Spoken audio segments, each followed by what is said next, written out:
Për shkak të implementimit të projektit ujësillësit të ri të Vlorës, ditë të fundit janë vënë kufizime të furnizimit me ujë në thuajse të gjithë qytetin e Vlorës.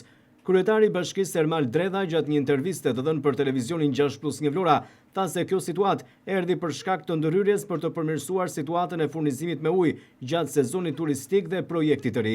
Dredha thotë se prezenca e ajrit në tubacione solli edhe këtë problematik, por kryebashkiaku deklaron se ka patur angazhim maksimal. Për problematikën e krijuar kanë mbritur në Vlorë përfaqësues të Agjencisë Kombëtare të Ujësillës Kanalizime, Bankës Gjermane për Zhvillim, që po zhvillon projektin në Vlorë, ndërsa një angazhim të konsiderueshëm ka patur edhe ndërmarrja Ujësillës Kanalizime rajoni Vlorë. Po, ka pasur problematik, ka pasur mos furnizim siç duhet ujit në shumë lagje të Vlorës. Kjo edhe për shkak se ka pasur një ndërhyrje nga shaja e ujësillësit në Vlorë. Për të përmirësuar në fakt gjithë shpërndarjen e ujit përgjatë sezonit dhe jo vetëm, është munduar të vendoset apo të tubacionit përdorej duke u lidhur me depon kryesore që është bërë dhe investim nga kompania që ka bërë punimet për ujësillësin.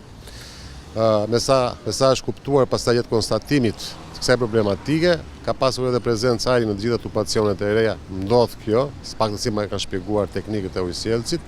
Megjithatë, ka pasur një angazhim maksimal duke ushtruar dhe presion bashkia që kjo gjë të zgjidhet sa më shpejt.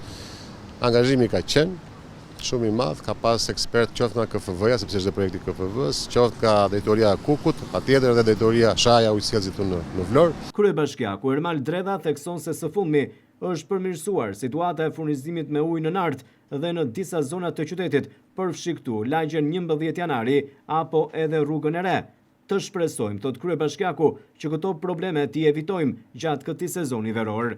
Është përmirësuar ndjeshëm për furnizimin me ujë në të gjitha zonat e Vlorës, përfshi këtu dhe Nartën. Narta kishte pas problematika, pjesa e rrugës së re apo lagja Lirim që i themi ne, Kusmezini ka pas problematika.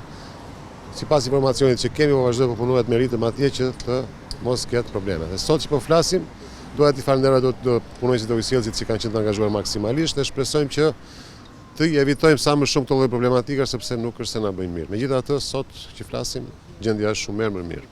Zonat që kanë shfaqur probleme gjatë këtyre ditëve kanë qenë kryesisht fshati Nart, por edhe lagjet 11 Janari, Lirim dhe një pjesë e lagjes Kushtrimi. Aktualisht furnizimi me ujë po normalizohet për këto zona, tha ky konfirmuar edhe nga kryebashkiaku Ermal Dredha. Gjatë këtyre ditëve, shoqëria e Ujësillës Kanalizime rajoni Vlorë u është përgjigjur në kohë kërkesave të qytetarëve për furnizim me ujë në mënyrë alternative, duke vendosur në dispozicion edhe autobotet që kanë qenë në shërbim 24 orë.